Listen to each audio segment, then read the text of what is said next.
can have enoughness. Zahra. I like that. Hi, everyone. Let's have enoughness. That's awesome. Let's see. I wanted to just share my screen really briefly because there's a quote that I like, and I've put it on a little slide.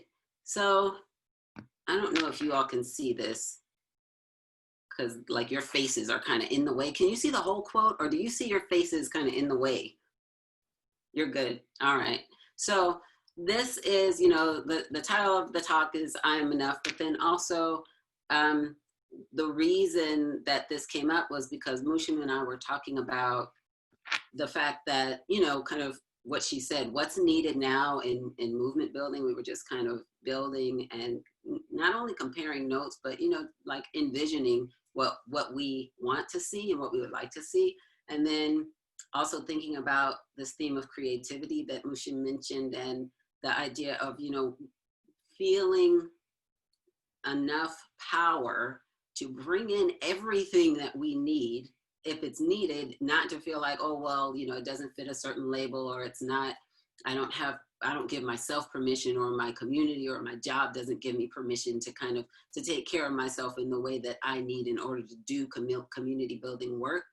Building in, bringing in what's needed, and then at the same time cutting out what holds us back, and being willing to kind of identify those things, those messages, those actions, those individuals sometimes, to bring in what we need and cut out what holds us back, as being like integral for our understanding of our creativity. And so I shared with Mushim that I go back a lot to this quote, or this phrase, "Oh, nobly born, oh, you of glorious origins, remember your radiant true nature, to the essence of mind. Trust it, return to it, it is home." And the reason I go back to it so often is because it kind of struck me when I first heard it. It resonated because it was, rather than me feeling that I had to work my way into being worthy, it was a reminder that all I have to do is return to it, that it's my, as Mushim said, it's my birthright. Just as meditation is part of our birthright, our divinity, our wholeness is our birthright, which means we were born into it. No one can take it away, only if we attempt to give it away because we've forgotten who we really are. That's the only way that we would be separated from it. And even then, that's temporary, because we can always come back to it. We can always return.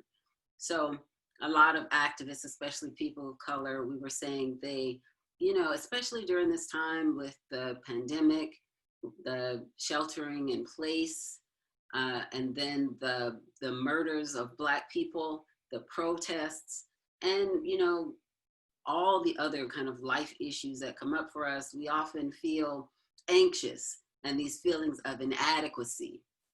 Our work is in a lot of different fields. Many of us are in education, some of us are in social work, community organizing, psychotherapy. And so for a lot of us, our work is more than just a job. We feel like our work is our vocation, you know, like the work that we're called to do, the work that we're meant to do. And so because we care so much about our work and our communities and the people we serve, then that pressure can become even greater, that we feel like we have to do everything humanly possible to help everyone, to save everyone, to do everything. And then if the thought comes up that, you know, we need to take care of ourselves, or that we don't really feel able to do it, then guilt can arise based on that expectation. So this passage resonated with me because it reminded me that my divinity and my worthiness are my birthright, and that remembering who I really am is also about remembering that I'm not everything. I am part of a whole, but I'm also not insignificant because I'm part of a whole. So I'm important in my way, and that's why it's important for me to do the work that I'm called to do. But not only is it not possible for me to do it all, that's not what I'm meant to do, because then that detracts from the whole, that detracts from what everyone else who's part of this divine whole is also meant to do. So one of the things that that this also reminded me of, and some of you may have heard it before, is the story of the clay Buddha. So there was a Buddha in a large temple in Thailand, and it was just clay. It wasn't super fancy. It was relatively plain, and the monks took care of it over time. And then, since it was relatively old, it began to crack because it was made of clay. And so one of the monks, though, in curiosity, like took a flashlight and looked into one of the cracks and saw that beneath the clay, the Buddha was actually made of gold. And the thought was that the Buddha was covered over in times of unrest and war to protect it. But the plaster and the clay and the relative like plainness never detracted from or never diminished the reality of what was inside, which is the fact that the Buddha was made of gold. And so I remember that story because I feel like we're like that Buddha. And our nature, our conditioning might cover over that divinity that we are born with, that creativity that is our birthright, that power that is our birthright. It may cover it over, but it doesn't really diminish it. It doesn't eliminate it. It doesn't make it disappear. And so whether it's racism that we're experiencing, so many dysfunctions in our society, sexism, discrimination based on age and ability, all these things, though, I think are only coverings. They're conditions. Those are conditions that we have to deal with. And sometimes they impact not only how we act with other people, but how we see ourselves. There's so many hateful messages that we have to be so vigilant to kind of maintain our inner strength, our inner power. And sometimes we forget, you know, sometimes some of these messages get in. I think it's hard for them not to get in. But the key is to not fool ourselves into thinking that that changes who we really are, because it can't change our essential nature. They only attempt to cover it up. So just to share a quick personal example. So I went back to school after I had my daughter, and she was a couple years old. And so I was relatively nervous. And one of my first classes was a statistics class. And so I was in the statistics class, and I was really stressed about it because I'm not a math person. At the same time, I was taking a psychology class. And so I went to a talk, one of those where you can get extra credit for the talk. And it was called the internal saboteur. And I sat in the back of the workshop because I was just there for the credit. But one of the things that the speaker said was that we have, you know, this voice in our heads, and many of us don't even realize it's there. And so that keeps us from ever even thinking to challenge those messages that we get. And so building on the work that we did earlier, you know, with the check it, change it, catch it, check it, change it exercise, that same idea of giving ourselves those messages about, for me in the class, every time I got a question wrong, it meant I was stupid. And I would say this to myself, oh, you're so stupid, you got this wrong, or you can't do this. Every time I did something that I thought was wrong, those thoughts were going through my head, and I realized I never even made an effort to really notice them, let alone change them. But reflecting back, I could tell, I knew that they were there.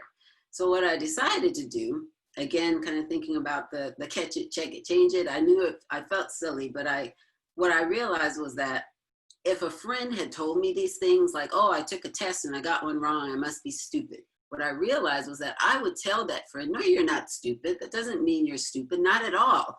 And the key for me was that it would be true. Like I wouldn't be lying to protect my friend's feelings. And so just taking myself out of myself for a moment and realizing like you would tell your friend the truth. So be your friend and tell yourself the truth and be kind. Like those two things aren't mutually exclusive. So I felt silly about it, but when I noticed that I would tell myself, you know, because it's hard to change these habits. And so I would launch into these, you know, diatribes against myself. The first thing I said was, well, just try to notice. And then after I started to notice, I said, well, no one else has to know. But when you tell yourself one hateful thing, you have to tell yourself 3 kind and true things, both.